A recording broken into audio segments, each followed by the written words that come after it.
Bismillahirrahmanirrahim. Alhamdulillahi rabbil alamin. Allahumma salli wa sallim wa barik ala Muhammad wa ala ali Muhammad. Allahumma anfa'na bima 'allamtana wa 'allimna ma yanfa'una wa zidna ilma wa barik lana fi ilmina warzuqna al-ikhlas fil qawli wal 'amali kamila wa 'ilman nafi'an la yunsa wa tawfiqan daima wa sihhatan wa yaqinan wa 'afiyah.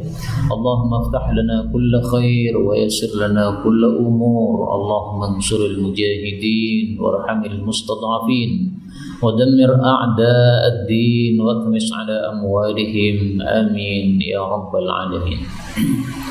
Alhamdulillah kaum muslimin rahimani wa rahimakumullah. Kita lanjutkan pengajian tafsir Quran sehari sehalaman secara ringkas, dan kita masih membahas surat Saba ayat 23 sampai 31 pada mushaf Al-Quran halaman 431. A'udzu billahis samii'il 'aliim minasy syaithaanir rajiim min hamzihi wa nafthihi wa nafthihi. ولا تنفع الشفاعة عنده إلا لمن أذن له حتى إذا فزع عن قلوبهم قالوا ماذا قال ربكم قالوا الحق وهو العلي الكبير. قل من يرزقكم من السماوات والأرض قل الله وَإِنَّا أَوْ إِيَّاكُمْ لَعَلَى هُدًى أَوْ فِي ضَلَالٍ مُبِينٍ. قُلْ لَا تُسْأَلُونَ عَمَّا أَجْرَمْنَا وَلَا نُسْأَلُ عَمَّا تَعْمَلُونَ. قُلْ يَجْمَعُ بَيْنَنَا رَبُّنَا ثُمَّ يَفْتَحُ بَيْنَنَا بِالْحَقِّ وَهُوَ الْفَتَّاحُ الْعَلِيمُ. قل أروني الذين ألحقتم به شركاء كلا بل هو الله العزيز الحكيم. وما أرسلناك إلا كافة للناس بشيرا ونذيرا ولكن أكثر الناس لا يعلمون. ويقولون متى هذا الوعد إن كنتم صادقين. قل لكم ميعاد يوم لا تستأخرون عنه ساعة ولا تستقدمون. وقال الذين كفروا لن نؤمن بهذا القرآن ولا بالذي بين يديه ولو ترى إذ الظالمون موقوفون عند ربهم يرجع بعضهم إلى بعض القول يقول الذين استضعفوا للذين استكبروا لولا أنتم لكنا مؤمنين. Alhamdulillahi rabbil alamin. Allahumma arhamna bil Qur'ani amin. Pada ayat-ayat yang kita baca ini ada beberapa kata yang bisa dibaca dua bacaan. Yang pertama pada ayat 23, adzina lahu. Ini nun ketemu dengan lam bisa idgham menjadi adzillahu. Demikian juga fuzzi'an, ain ketemu ain bisa idgham menjadi fuzzi'an. Demikian juga qala rabbukum, lam ketemu ra bisa idgham rabbukum.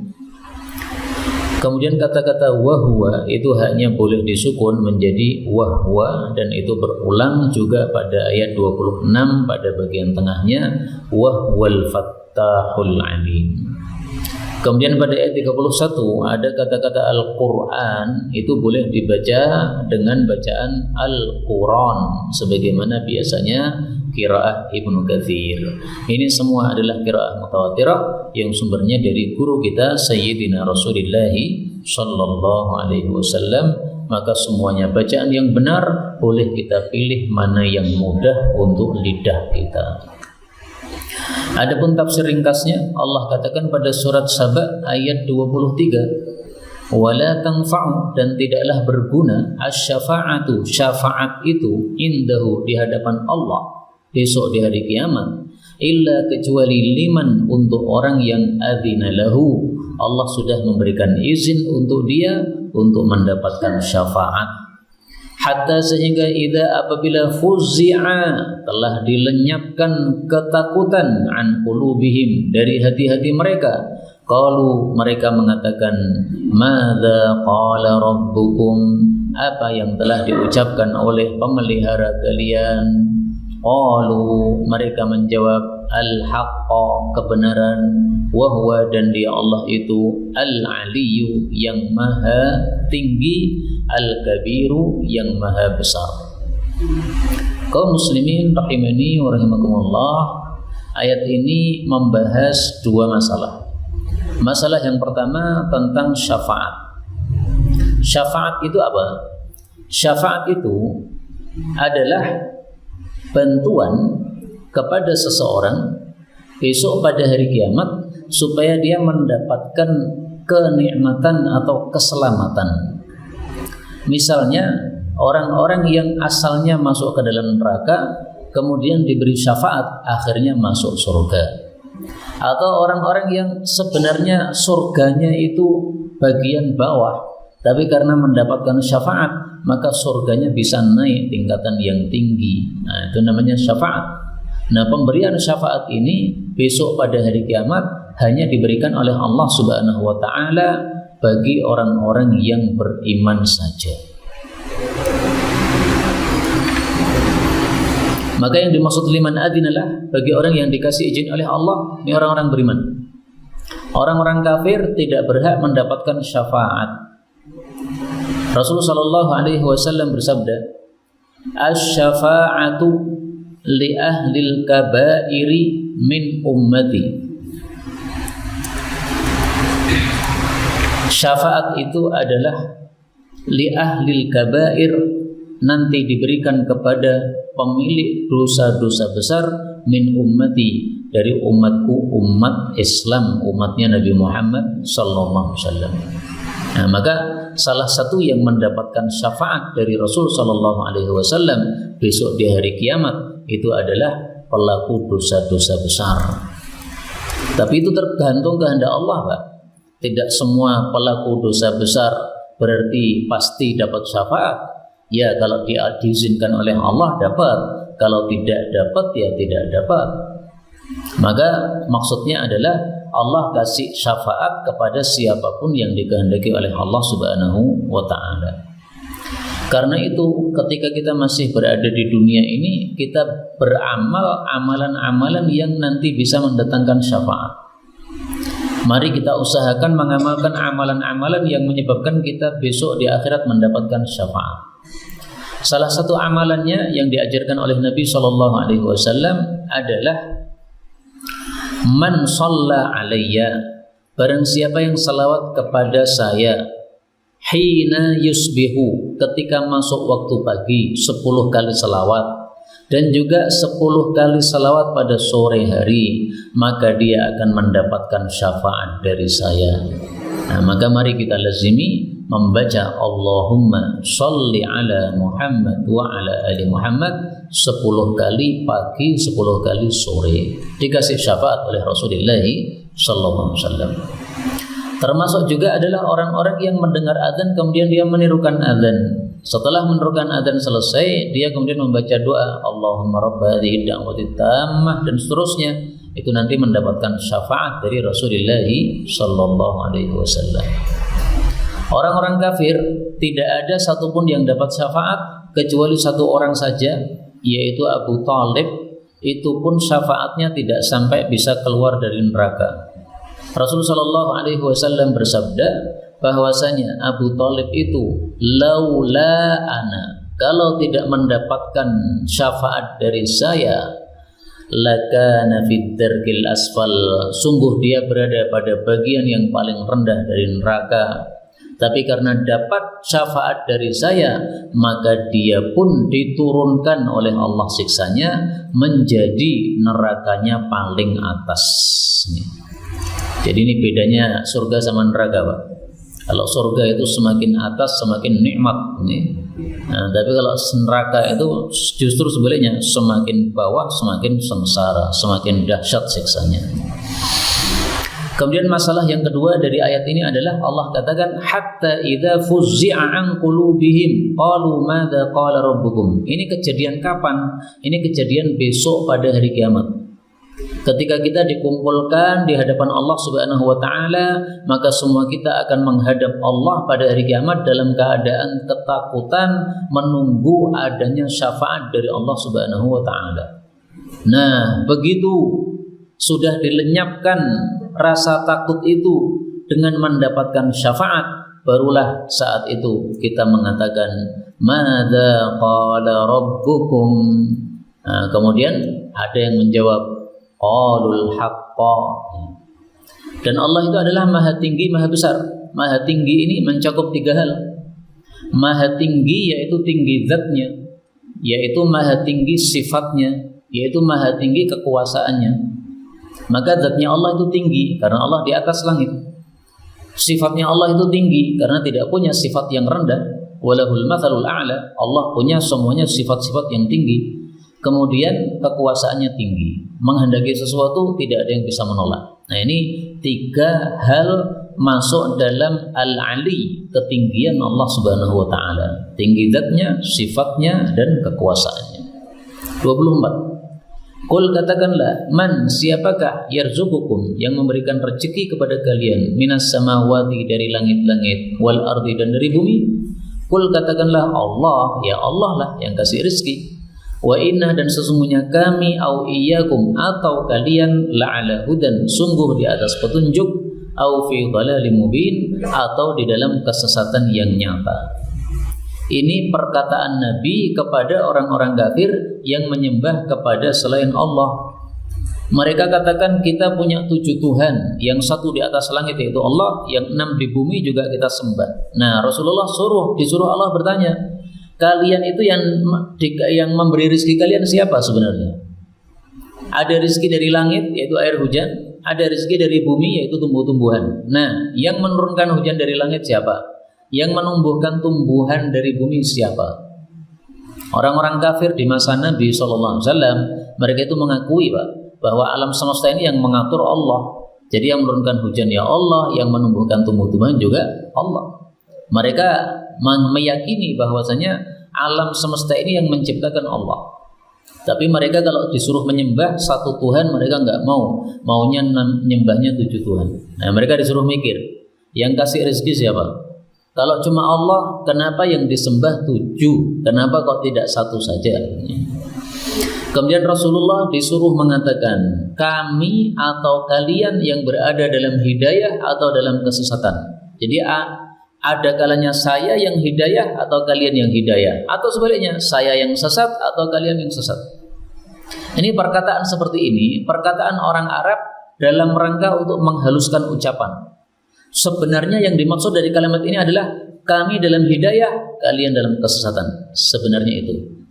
Tapi untuk menghaluskan ucapan, maka dikatakan ada kalanya saya atau adanya kalanya kalian yang berada di dalam hidayah atau berada dalam kesesatan. Ini logat bahasa Arab yang fasih seperti ini ketika orang ingin menghaluskan kata-kata. Misalnya gini, Pak. Saya sama seseorang rebutan sesuatu. Saya tahu dia bohong dan saya tahu bahwa barang yang saya rebutkan ini milik saya. Tapi untuk menghaluskan ucapan saya mengatakan inna ahadana kadzib. Sesungguhnya salah satu dari kita berdua ini ada yang dusta. Ini untuk menghaluskan ucapan. Maksud saya adalah saya jujur, kamu bohong. Tapi kalau saya mengatakan keras seperti itu, kan orangnya tambah marah. Nah, supaya orangnya tidak tambah marah, saya gunakan kata-kata halus. Ahaduna kadzib. Ya. Salah satu di antara kami ini dusta. Ini barang bukan milik berdua, ini milik satu orang. Kalau yang mengaku 2 orang berarti satunya dusta. Ini menghaluskan ucapan. Nah, maka para ulama katakan, ini Rasulullah menghaluskan ucapan pada ayat ini kepada orang-orang kafir karena waktu itu beliau berada di Mekah, kondisinya masih lemah. Berbeda dengan ketika kondisi beliau sudah berada di Madinah. pasukan umat Islam semakin banyak, kekuatan semakin besar. Nah, baru mereka keras kepada orang-orang kafir. Tapi pas di Mekah, mereka meskipun mengingkari penyembahan kepada berhala, tapi kadang-kadang masih gunakan kata-kata halus kayak gini ya. Wa inna au iyyakum. Ada kalanya saya atau kalian yang dapat hidayah atau dapat kesesatan. Tapi maksudnya kamu sesat, saya mendapatkan hidayah. 25. Qul katakanlah la tus'alun, kalian tidak akan ditanya amma ajramna, dari apa yang kami perbuat dosa.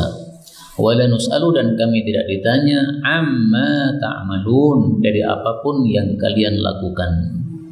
Jadi maksudnya nafsi-nafsi, udah kita ngurusi diri sendiri aja. Saya akan terus menyembah Allah, kamu nggak usah ganggu, dan kamu juga menyembah berhala-berhala kamu, saya tidak mengganggu. Karena sudah saya sampaikan mana yang benar, mana yang salah. Kalian tidak mau mengikuti, malah kalian menyiksa kami. Umat Islam kan disiksa-siksa itu, Pak. Nah, maka Rasulullah disuruh mengatakan, udahlah, sendiri-sendiri aja sudah. Berjalan sendiri-sendiri, nggak usah nyiksa-nyiksa gitu. Kalau nggak cocok dengan ajaran kami ya sudah, nggak usah masuk ajaran kami, tapi nggak usah nyiksa. Karena toh amalan kami kalau salah kami yang nanggung. Kalau kalian yang salah, kalian yang nanggung. Kalau ternyata nyembah Allah cuma satu itu salah, nanti saya yang nanggung siksanya. Atau kalau kalian yang menyekutukan Allah itu salah, kalian nanti akan nanggung siksanya. Jadi maksudnya udah berjalan sendiri-sendiri. Maka ayat ini seperti ayat yang lain, Allah mengatakan la a'budu ma ta'budun wala ana 'abidu ma 'abadtum. Saya tidak akan menyembah apa yang kamu sembah, kamu pun juga tidak akan menyembah apa yang saya sembah. Kemudian saya temukan satu hadis yang mirip isinya dengan ayat ini, yaitu Rasulullah mengatakan, inna ibnaka hadza, sesungguhnya anakmu ini la yajni 'alaika, tidak akan berbuat kriminal kemudian kamu menanggung, wala tajni 'alaihi, dan kamu tidak akan berbuat kriminal kemudian ditanggung oleh anakmu. Ini sabda Nabi kepada seorang sahabat Nabi namanya Abu Rimsah, waktu itu datang bersama anaknya. Maka Rasulullah bertanya, ini siapa ini? Kata Abu Rimsah, anak saya ini. Dan saya saksikan kepada anda ya Rasulullah bahwa ini anak saya. Nah, Rasulullah kemudian mengatakan, anakmu ini kalau berbuat kriminal, kamu sebagai bapak gak nanggung. Sebaliknya, kamu sebagai bapak kalau berbuat kriminal, anakmu tidak nanggung. Karena di masa jahiliyah, orang-orang sukanya begitu. Anaknya yang berbuat kriminal, bapaknya yang dibunuh. Gara-gara anaknya setelah berbuat kriminal lari ya, ke luar negeri. Nah, bapaknya yang jadi sasaran, jadi korban.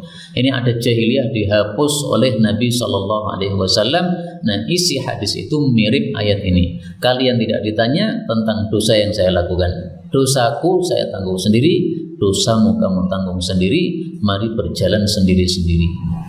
26. Qul katakanlah, yajma'u akan mengumpulkan bainana antara kami Muslim dengan kafir, Rabbuna pemelihara kami, yaitu besok di akhirat. Tsumma kemudian yaftahu, Allah akan memberikan keputusan bainana di antara kami bil haqqi, dengan kebenaran. Wa huwa, dan dia Allah itu Al-Fattah, Maha pemberi keputusan, Al-Alim, Maha mengetahui. Maha memberi keputusan dan Maha tahu, berarti keputusannya nggak mungkin salah, Pak.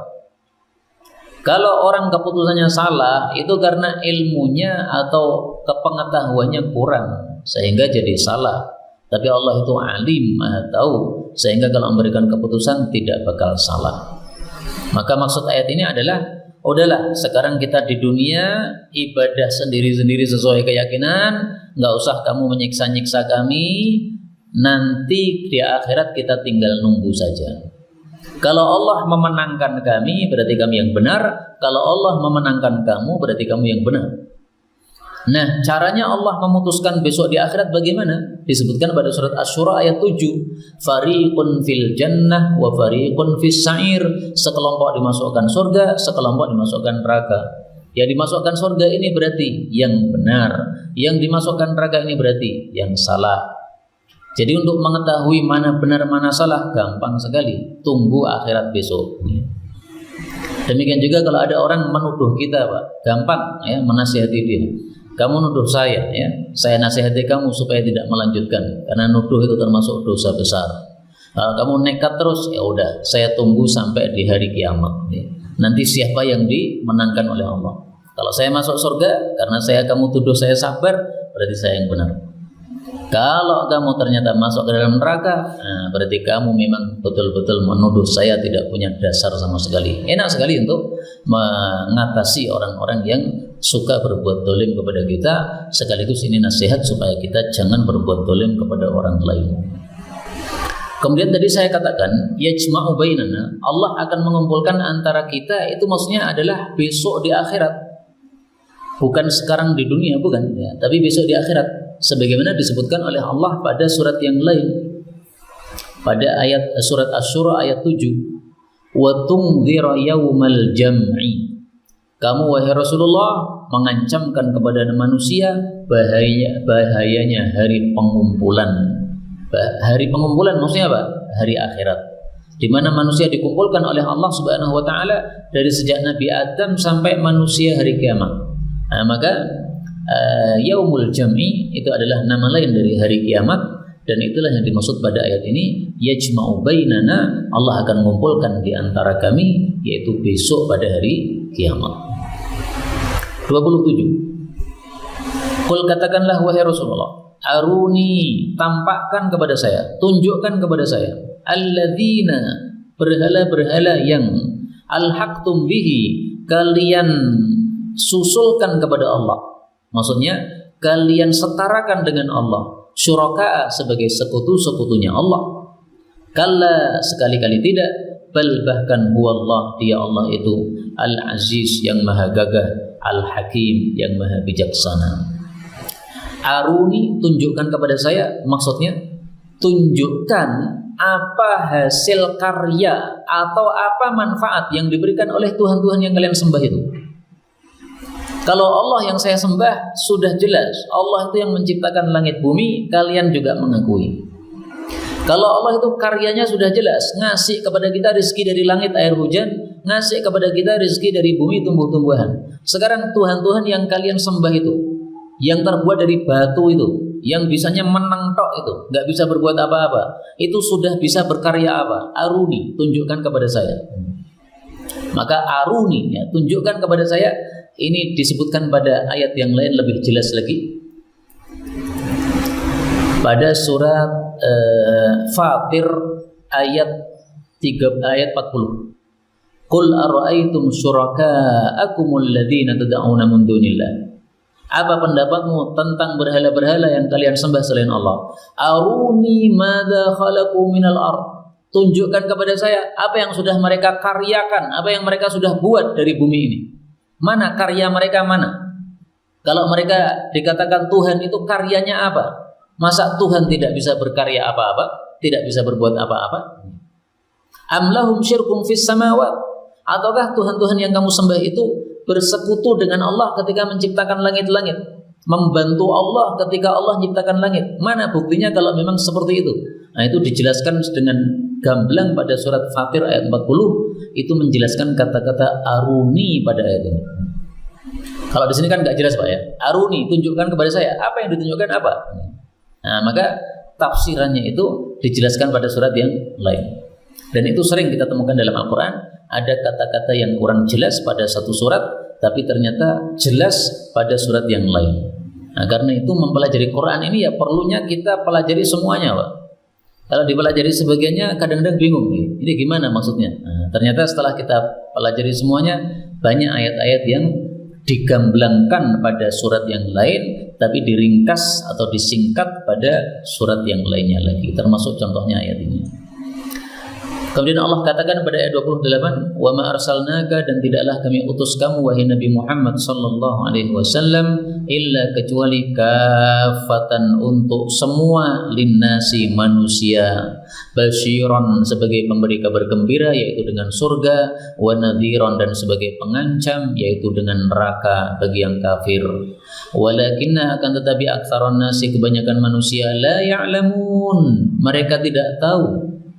Maksudnya tidak tahu apa? Tidak tahu bahwa mereka nanti akan dibangkitkan oleh Allah Subhanahu wa taala sebagaimana yang disampaikan oleh Rasulullah sallallahu alaihi wasallam. Rasulullah itu kan inti ajarannya kepada orang-orang kafir itu, satu, sembahlah Allah dengan mengesahkan Allah. Dua, hati-hati, nanti akan ada hari kiamat. Hari kiamat itu ada surga, ada neraka. Itu maksudnya basyira wa nadhira. Nah, kebanyakan orang itu nggak tahu itu.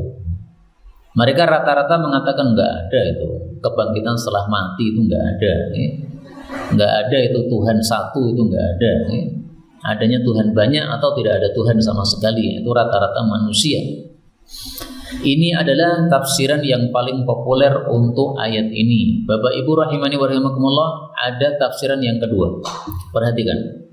Wa ma arsalnaka, tidaklah kami mengutus kamu wahai Nabi illa kaffatan, kecuali untuk menghalangi linnasi, bagi manusia. Jadi kaffatan itu bisa diartikan dua. Kaffatan linnas untuk semua manusia. Kaffatan linnas untuk menghalangi manusia. Kalau diartikan menghalangi, itu menghalangi dari kesyirikan, menghalangi dari kemaksiatan, supaya tidak masuk neraka. Itulah makna basyiran wa nadhira. Supaya kamu masuk surga, maka asakanlah Allah. Supaya kamu tidak masuk neraka, maka jangan syirik, jangan melakukan dosa. Maka dua tafsiran ini sama-sama benarnya. Memang Rasulullah seperti itu, diutus untuk semua manusia dan diutus untuk menghalangi manusia dari perbuatan syirik dan dosa. Ini uniknya bahasa Arab, Pak. Satu kata bisa bermakna dua. Kafatan bisa bermakna semua manusia, bisa bermakna mencegah manusia. Kok bisa begitu? Itu namanya lafal mustarak. Lafal mustarak itu satu kata artinya banyak. Dalam bahasa Arab ada kata-kata jariyatun, artinya tiga. Bisa diartikan kapal, bisa diartikan anak perempuan kecil, ya anak-anak itu, ya. Bisa diartikan budak perempuan meskipun sudah dewasa. Nah, dari tiga arti ini mana yang dipilih? Lihat siyaqul kalam, kondisi kalimatnya. Kalau bicara masalah laut, ya berarti jariyah itu kapal.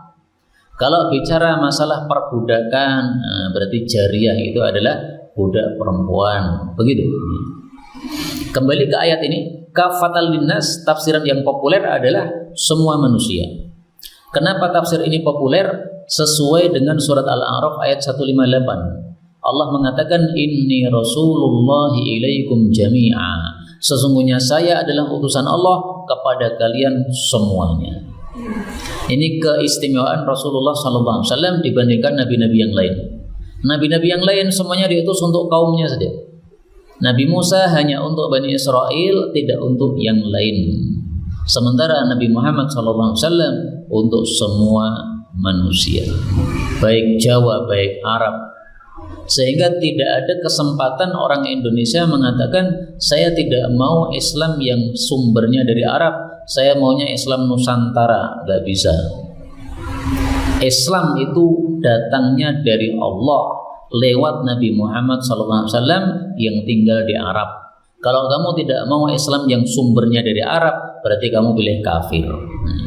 Karena nggak ada Islam yang kedua, nggak ada. Islam cuma satu. Islam yang diajarkan oleh Rasulullah SAW untuk semua manusia. Maka orang yang tidak mau terima Islam yang datang dari Arab itu sebenarnya karena tidak paham ayat-ayat seperti ini, Pak. Mungkin dia baca Quran tapi mau cotok ramudeng, ya.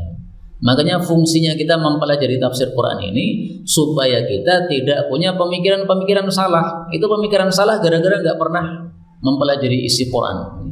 Kalau ngaji insya Allah masih ngaji kalau dia muslim, tapi ngaji dok nggak dipahami, apa gunanya?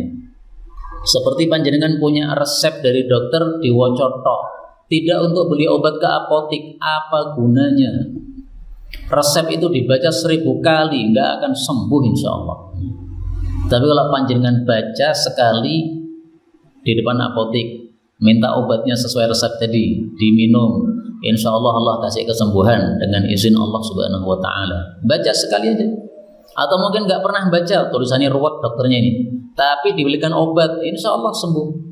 Ini dibaca tapi nggak dipraktekkan, nggak akan sembuh insya Allah. Sama juga Quran seperti itu. Kembali ke sini Bapak Ibu rahimani wa rahimakumullah. Kemudian Allah menjelaskan apa yang tidak diketahui oleh orang-orang kafir. Yang tidak diketahui oleh mereka adalah wa yaquluna, dan mereka mengatakan, mata, kapan hadzal wa'du, janji ini, yaitu kebangkitan setelah kematian. In kuntum shadiqin, jika adalah kalian itu orang-orang yang jujur bahwasanya betul-betul ada kebangkitan setelah kematian. Jadi ini pertanyaan bukan untuk ingin tahu, tapi pertanyaan untuk mengingkari mereka. Mereka tidak percaya ada kebangkitan setelah kematian, maka mereka bertanya seperti ini. Maka soalnya ini, pertanyaan ini adalah soalus istihza, bertanya untuk mengejek Nabi Muhammad SAW dan kaum muslimin. Kaum muslimin, katanya ada kebangkitan setelah mati. Kapan? Nggak pernah ada orang mati hidup lagi, nggak ada itu. Nah, itu perkataan orang-orang kafir. Kalau kita orang-orang beriman yakin pasti ada surga, ada neraka, ada hidup lagi setelah mati. 30. Qul, katakanlah, lakum, bagi kalian, mi'adu yaumin, perjanjian suatu hari, yaitu perjanjian untuk bangkit lagi pada satu hari. La tastakhirun, yang kalian tidak akan bisa mundur anhu darinya saatan sesaat pun, wala, dan tidak pula tastaqdimun, kalian bisa minta dimajukan. Jadi maksudnya hari kiamat yang sudah ditetapkan oleh Allah itu sudah ada ketentuan waktunya. Kalau sudah datang, kalian nggak bisa minta diundurkan. Sebelum datang waktunya, minta dimajukan, nggak bisa. Makanya orang-orang yang mengatakan sebentar lagi kiamat, menyebutkan angka 2000 sekian kiamat, bohong semua itu. Karena waktu kiamat ini tidak dijelaskan oleh Allah. Allah hanya mengatakan mi'adu yaumin, itu adalah perjanjian suatu hari nanti. Kapan itu? Tidak dijelaskan oleh Allah waktunya. Rasulullah tidak tahu, malaikat Jibril nggak tahu. Selain kedua orang ini pasti nggak akan tahu. Karena ini dua orang yang paling mulia di hadapan Allah. Malaikat paling mulia malaikat Jibril. Manusia paling mulia Nabi Muhammad SAW. Dua orang paling mulia saja nggak dikasih tahu oleh Allah kapan kiamat. Tiba-tiba ada yang mengatakan kiamat tahun sekian-sekian. Bohong semua, nggak ada yang benar. Nah, kemarin itu ada seorang ustadz ditanya, Ustadz, benarkah ini akan menjelang kiamat ini 2027 katanya. Kata beliau, cik suwe serasa wedi. Nah, karena apa? Orang-orang seperti itu mengatakan kiamat dengan tanggal-tanggal tertentu, itu semuanya tidak ada dasarnya sama sekali dalam Al-Quran dan hadis-hadis Nabi Sallallahu Alaihi Wasallam. Kaum muslimin rahimani wa rahimakumullah. Di sini disebutkan kalau sudah ditentukan oleh Allah tidak bisa minta maju, tidak bisa minta mundur. Ini berlaku untuk semua yang sudah ditentukan oleh Allah. Tidak hanya tentang hari kiamat. Kematian kita pun sama juga seperti itu. Sudah ditetapkan oleh Allah mati malam ini, nanti akan mati. Meskipun sekarang ceramah, tapi kalau ketetapannya nanti jam 12 mati, ya mati juga. Padahal habis bertemu sehat walafiat, segar, habis maghrib, kita masih bertatap muka, tiba-tiba jam 12 ada berita duka, itu karena sudah ditetapkan, Pak. Maka orang beriman tidak perlu takut mati. Yang penting bagaimana matinya dalam keadaan husnul khatimah. Semoga semua kita husnul khatimah. Amin ya rabbal alamin. Allah katakan pada surat yang lain, nanti bisa dicek pada surat Ar-Ra'd ayat 38. Apa kata Allah? Likulli ajalin kitabun. Setiap ajal itu sudah ada ketetapannya. Ajal saya kapan matinya sudah ditetapkan. Ajal panjenengan kapan matinya sudah ditetapkan. Ajalnya alam semesta ini untuk terjadi kiamat sudah ditetapkan. Semuanya sudah ditetapkan. Likulli ajal, semua ajal, semua waktu untuk makhluk-makhluknya Allah ini semuanya sudah ditentukan.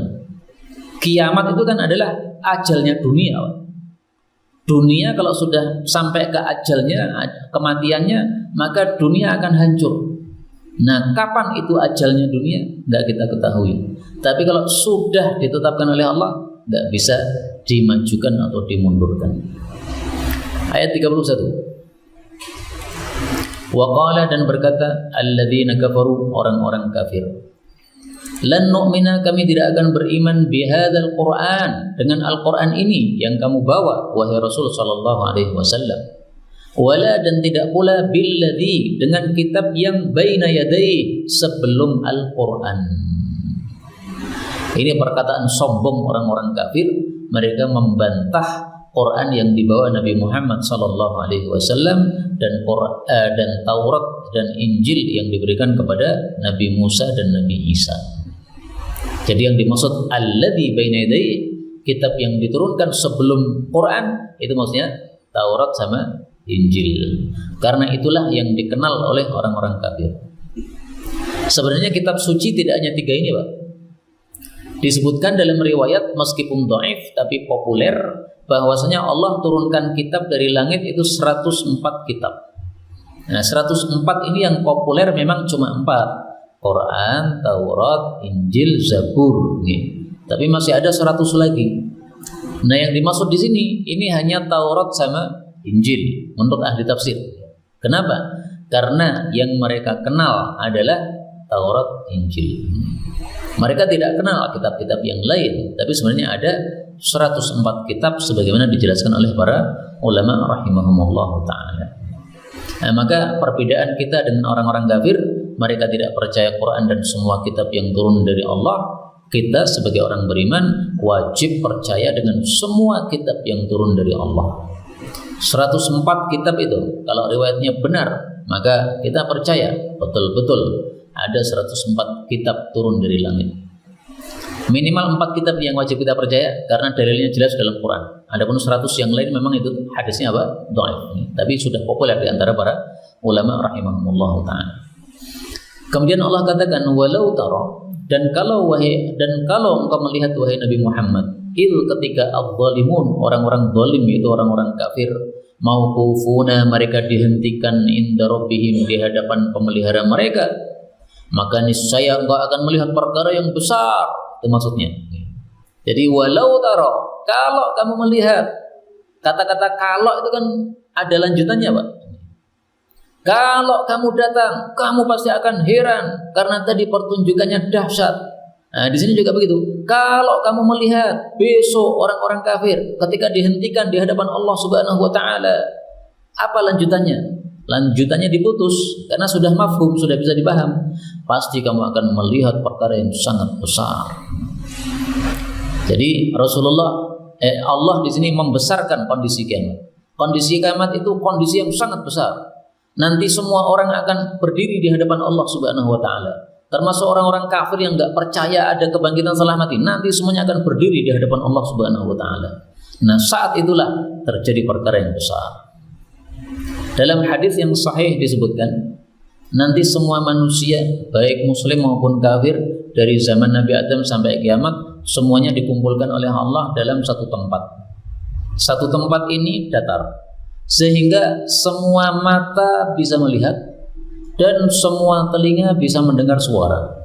Seandainya Allah menyampaikan sesuatu, ya, atau malaikat disuruh Allah menyampaikan sesuatu, semua manusia yang di dan mahsyar tadi semuanya bisa mendengar, semuanya bisa melihat. Bagaimana caranya itu? Jangan tanya saya, karena semua kita belum pernah mengalami itu. Yang jelas di dunia saja kita bisa mengalami yang serupa. Stadion yang sangat besar, ada orang di depan, ada orang di belakang. Semua yang di stadion bisa melihat yang di depan. Padahal jaraknya jauh antara utara dengan selatannya stadion itu. Kok bisa melihat semuanya? Karena ternyata ada layarnya besar. Nah, sehingga yang di belakang itu melihat yang di depan lewat layar tadi. Itu di dunia bisa terjadi, Pak. Nah, kalau di dunia saja bisa terjadi, bagaimana mungkin di akhirat tidak bisa terjadi? Allah padahal Maha Kuasa. Allah nggak perlu layar-layar, ya. Tetapi manusia masih perlu layar untuk memperbesar sesuatu yang kecil, yang jauh. Nah, inilah maksud ayat ini, ya, kamu akan melihat perkara yang besar besok di akhirat kelak. Nah, saat itulah di padang mahsyar orang-orang kemudian bingung karena matahari dekat di atas kepala mereka. Akhirnya mereka cari-cari orang siapa yang bisa menyelesaikan masalah. Mereka datang kepada Nabi Adam. Mereka katakan, wahai Adam, tolong doakan kepada Allah, mintakan syafaat supaya kita ini dibereskan dari kesusahan padang mahsyar ini. Kamu kan makhluk yang pertama kali diciptakan oleh Allah, manusia yang pertama kali diciptakan oleh Allah. Allah ciptakan kamu dengan tangannya Allah. Allah tiupkan kepada engkau dari rohnya Allah Subhanahu wa taala. Maka tolong kamu mintakan syafaat kepada Allah. Nabi Adam angkat tangan, saya nggak bisa. Allah hari ini sangat marah dan tidak akan marah sedahsyat hari ini. Saya sudah berbuat dosa. Saya dulu disuruh tidak makan dari buah yang dilarang, tapi saya nekat makan. Saya nggak berani. Silahkan pergi kepada Nabi Nuh sana. Dia adalah Rasul pertama kali yang diutus oleh Allah untuk memberantas kesyirikan. Minta kepada Nabi Nuh. Ternyata Nabi Nuh juga mengatakan, nafsi, saya ngurusi diri saya sendiri, nggak bisa ngurusi kalian. Datang kepada Nabi Ibrahim, kemudian datang kepada Nabi Musa, kemudian datang kepada Nabi Isa, kemudian barulah datang kepada Nabi Muhammad sallallahu alaihi wasallam. Semuanya jawabannya sama, nafsi, saya ngurusi diriku sendiri. Semuanya jawabannya sama, saya sudah melakukan dosa. Kecuali Nabi Isa tidak menyebutkan dosa apa-apa. Hanya dalam satu riwayat disebutkan Nabi Isa mengatakan, inni ubitu min dunillah. Dulu di dunia saya disembah selain Allah. Sekarang saya disuruh minta kepada Allah, saya malu, saya udah nggak mau saya. Saya masa diposisikan seperti Allah, disembah oleh orang-orang seperti Allah. Nah, sekarang disuruh minta sama Allah, dah nggak berani, saya nggak pede. Nah, akhirnya minta kepada Nabi Muhammad sallallahu alaihi wasallam. Itu kondisi ketika semua manusia dihentikan, disuruh berdiri menghadap Allah Subhanahu wa taala di padang mahsyar. Nah, saat itu salah satu yang terjadi apa? Allah katakan, yarji'u, mengembalikan ba'duhum, sebagian mereka, ila ba'din, kepada sebagian yang lain, al-qaula, ucapan. Saling mengembalikan ucapan. Maksudnya apa ini? Tengkar, debat.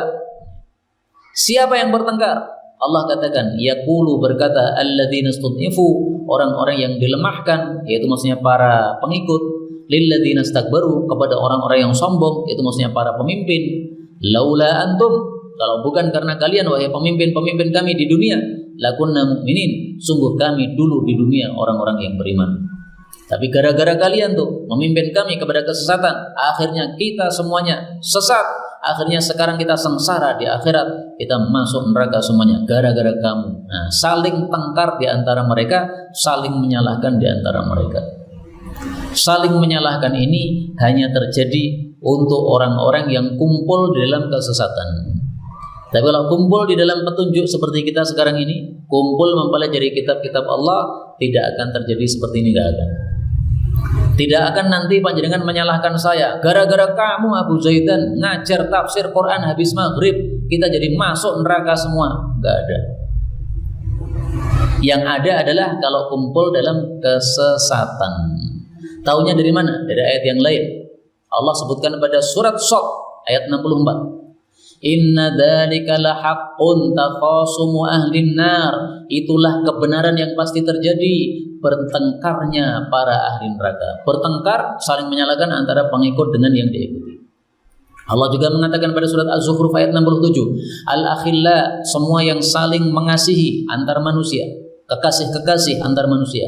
Yaumaidin, pada hari itu, besok di akhirat, ba'duhum li ba'din adu, satu sama lain saling memusuhi, illal muttaqin, kecuali orang-orang yang bertakwa. Kalau mereka saling mengasihi, maka akan terus saling mengasihi sampai di akhirat kelak. Saling cintanya orang-orang yang beriman di masjid seperti ini, saling kumpul, saling cinta, insya Allah akan berlanjut saling cinta di dalam surga. Amin ya rabbal alamin. Wallahu a'lam bissawab. Walhamdulillahi rabbil alamin.